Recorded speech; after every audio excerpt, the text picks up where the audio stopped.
Somos tu voz. Ya está con nosotros el doctor René Jagoszewski, quien es PhD en psicología, orientador conductual, conferencista y escritor. Doctor René, buenos días, bienvenido, ¿cómo está? Vanessa, querida, mi cariño para ti, para el equipo, para el público. Hoy vamos a hablar, doctor René, sobre las personas indolentes, aquellas como que a las que todo le resbala, nada le importa, pero además, ¿cuál es la diferencia entre ser indolente y ser insensible o hasta indiferente, doctor René? Es interesante la forma como lo presentas, Vanessa, porque la indolencia normalmente es una actitud de indiferencia ante ciertas situaciones, personas, cosas, que puede ser hacia uno mismo, como un reflejo de baja autoestima, o hacia los demás.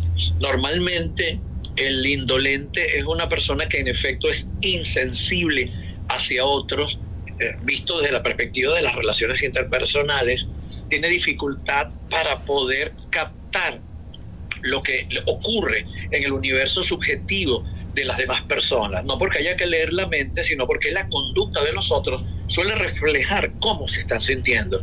Y nosotros tenemos una propiedad que se llama metacognición, uno de cuyos componentes se conoce como teoría de la mente ajena, que nos permite hacernos una hipótesis de qué estará pensando Vanessa, qué estará pensando Pedro, qué estará pensando Lucy, Dorian, qué estará pensando ese alumno cuando le estoy dando clase.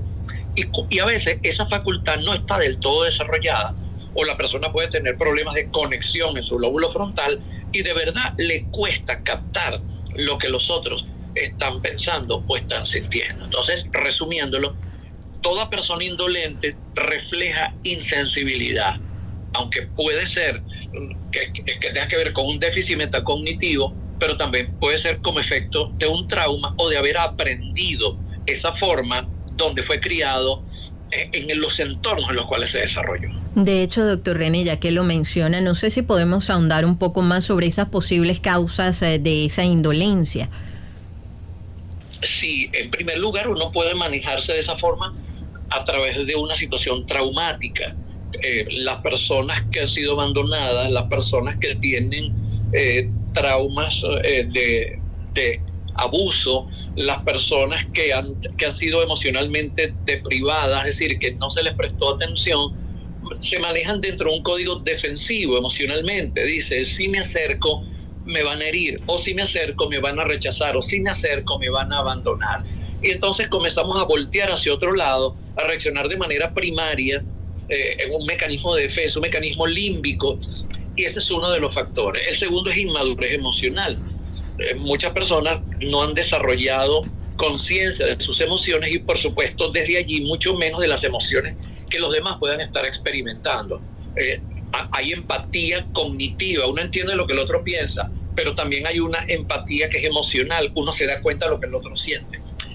Existe también el tema de la causa egocéntrica, personas que son tan yoístas, tan autocentradas, que de verdad están tan ocupadas en el reflejo de su propia imagen en el espejo, por decirlo metafóricamente, que pierden un poco de vista que los demás también existen, que tuvieron una mamá que los limpió, que los bañó, que tuvieron un papá, un tío, un hermano que los cuidó, y ese egocentrismo no les deja ver. Y finalmente, un tema de baja autoestima, no conocerse, no valorarse, e igualmente al no valorarte lo suficiente, no puedes valorar afuera, porque uno solo puede ver afuera aquello que en alguna medida tiene en su interioridad. Nosotros vemos no con los ojos, vemos con la conciencia. Doctor René, uno puede concluir que las personas indolentes no piensan en los demás, sino que se concentran en sí mismos. Y quizás allí, no sé, usted me corregirá si no es así, pero quizás eso es lo que hace que pareciera que no sienten remordimientos, porque, por ejemplo, uno, extrapolándolo, diría yo, a uno de los casos más radicales, un delincuente es indolente con su víctima, o las personas corruptas son insensibles al daño que ocasionan. ¿Por qué no sienten remordimiento?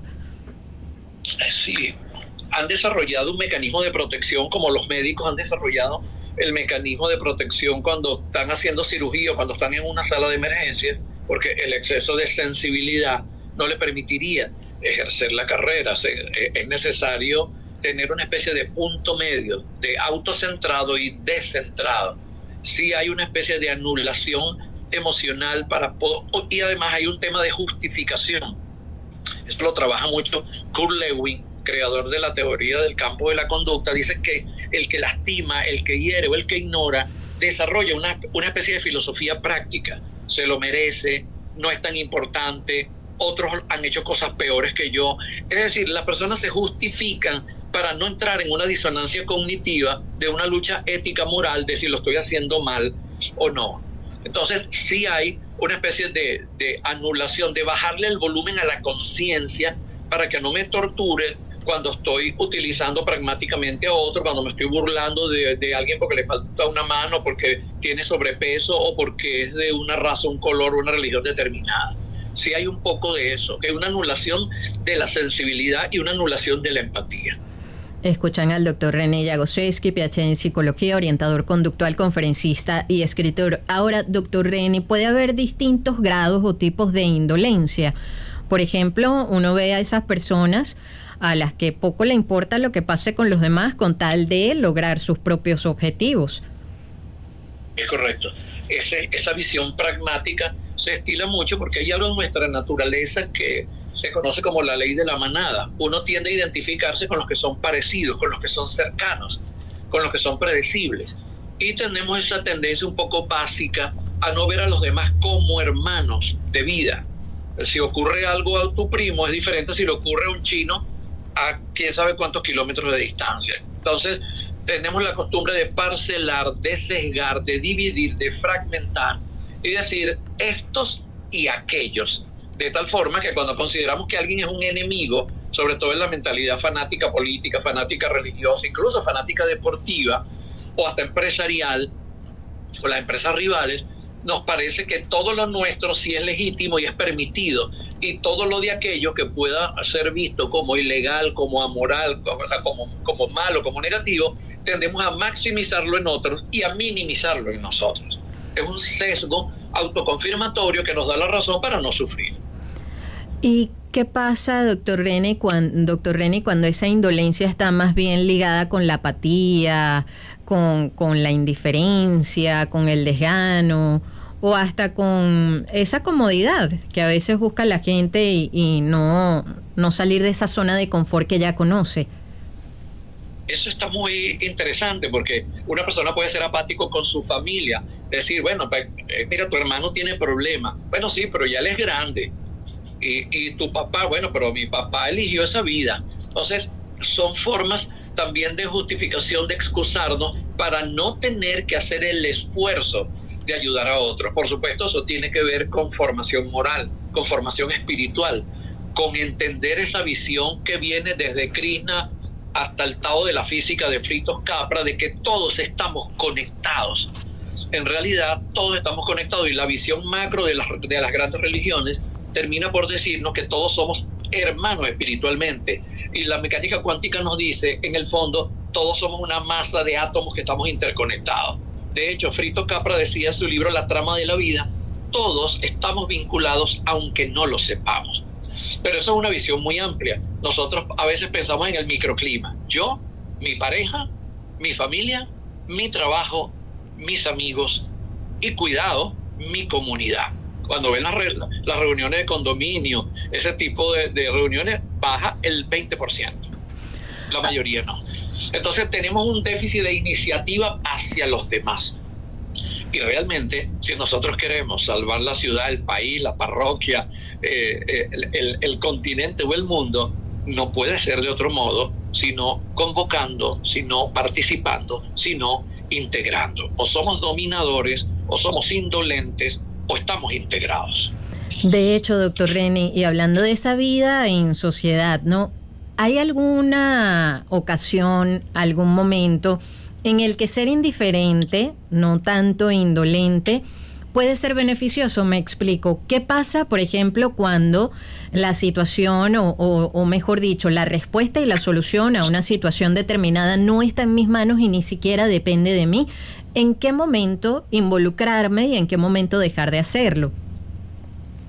Muy bien, excelente pregunta. Tiene que ver con el código de responsabilidad, como decía Dale Carnegie, hay compartimientos estancos. Yo puedo querer ayudar a mi hermano o a mi primo, pero mi primo, en efecto, es un adulto que tiene responsabilidades y la mayoría de las personas tienen la tendencia a querer que otro le haga el trabajo y a querer tomar frutos de árboles que nunca sembraron. Hay que saber decir no, hay que entrar en un código asertivo, pero eso se hace a conciencia, no por indolencia. Es entender que tú no puedes estar peleando las batallas del otro, el otro tiene que pelear sus propias batallas. Yo como maestro, como orientador, como guía, yo puedo decirle a una persona cuáles son los caminos en razón de sus posibilidades y sus talentos, pero no puedo ir y resolver el problema que tiene con su esposa o con su hijo, porque esa es su vida. De tal forma que, y a veces incluso para protegernos de la manipulación, tenemos que ser un poquito fríos, tenemos que ser tibios y tenemos que decir, lo entiendo. A veces podemos ser asertivos, ese es tu problema, tienes que resolverlo, y a veces las personas son un poco más delicadas, torean el toro y dicen, después te aviso, y nunca avisan. En el fondo es una manera de protegerse para evitar la manipulación y no pasarte la vida cargando las piedras que les toca cargar a los demás. Escuchan al doctor René Jagoseski, PhD en psicología, orientador conductual, conferencista y escritor. ¿Qué hacer entonces, doctor René, si una persona siente que todo le da igual? Pues lo primero es entender que comete un gravísimo error porque se priva de la magia de las relaciones, se priva del amor, se priva de la mágica conexión del dar. El verdadero amor siente felicidad de dar a los demás, ya sea el enamoramiento o ya sea el amor religioso o ya sea el simple amor filosófico altruista. Lo primero es tener conciencia de la importancia de entender que, como decía Ken Blanchard, hemos nacido para vivir en equipo. Sabemos que cuando estamos en grupo se reduce el sufrimiento y el miedo. Lo sabemos por neurociencia, está probado. La Universidad de Harvard, después de 80 años de estudio, determinó que el factor número 1 del bienestar emocional son las relaciones. Conciencia de eso, en primer lugar. Segundo, la necesidad de revisarnos y ver si está lesionado nuestro sistema de la empatía, aunque tenemos neuronas espejo, que ya venimos condicionados a sentir lo que otros sienten, pero lo podemos desarrollar voluntariamente. 3, gratitud. Gratitud, cuando me doy cuenta que otros me ayudaron, cuando me doy cuenta que soy un reflejo del mundo que me rodea, puedo ser agradecido porque buena parte de lo bueno que tengo lo aprendí de otros. Y finalmente, sentido común. Sentido común, entender que estamos en pareja, que pertenecemos a contextos, como decía Manuel Barroso, y que cuando somos capaces de ser personas empáticas, personas dolientes, que tenemos sensibilidad, la mostramos con la acción, podemos desarrollar una vida en comunidad mucho más alegre, mucho más armónica y mucho más productiva.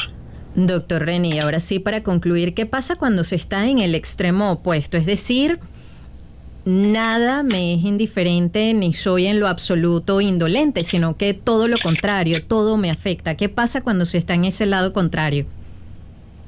Cuando se está en ese lado contrario de la hipersensibilidad, del exceso de descentramiento, se puede presentar un problema porque nuestro yo se diluye, se difumina, nos cuesta tener metas propias, nos pasamos la vida tratando de complacer a otros, de resolver los problemas ajenos, perdemos el centro de nuestra autoestima, de yo valgo, yo puedo, yo merezco, y corremos el riesgo de no atender nuestras verdaderas necesidades y de ser fácilmente manipulados y dominados por otros. De manera que, como he postulado en otras ocasiones en estas conversaciones tan interesantes, necesitamos abogar por un punto medio, por un punto de equilibrio, ni tan calvo ni con dos pelucas, ni tan indolente ni tan insensible, es decir, ni tan hipersensible. Necesitamos estar en un punto que nos permita discernir la situación para poder actuar en razón de la situación y no de una especie de mapa mental cuadrado que nos hace ser primitivos y automáticos. Doctor René, como siempre, un gusto poder conversar con ustedes. Recuérdenos sus coordenadas en las redes sociales. Sí, como no, doctor René, palabra completa, doctor René con doble N Y, en mi página web www.drreni.com, y te robo 15 segundos para recordarles que el 7 voy a estar con la masterclass de cierre de año, hábitos productivos. Si ya te cansaste de la queja, de la posposición, de la indecisión, de la conflictividad, esos hábitos terribles, es hora de crear hábitos productivos. ¿Y qué hace quien quiera participar o inscribirse, doctor René? Pueden, me gustaría dar un teléfono si es posible. Claro, adelante. 0416 806-5414, 0416-806-5414, o allí en mis redes sociales donde tenemos la información. Gracias como siempre, doctor René. Un gran abrazo, cuídese mucho, feliz y productivo día. Gracias y cariño para todos. Era el doctor René Jagoseski, PhD en psicología, orientador conductual, también conferencista y escritor. Queremos escuchar tu voz. 0414-119-7230. Envíanos un SMS o WhatsApp con tu comentario o denuncia. 0414-119-7230.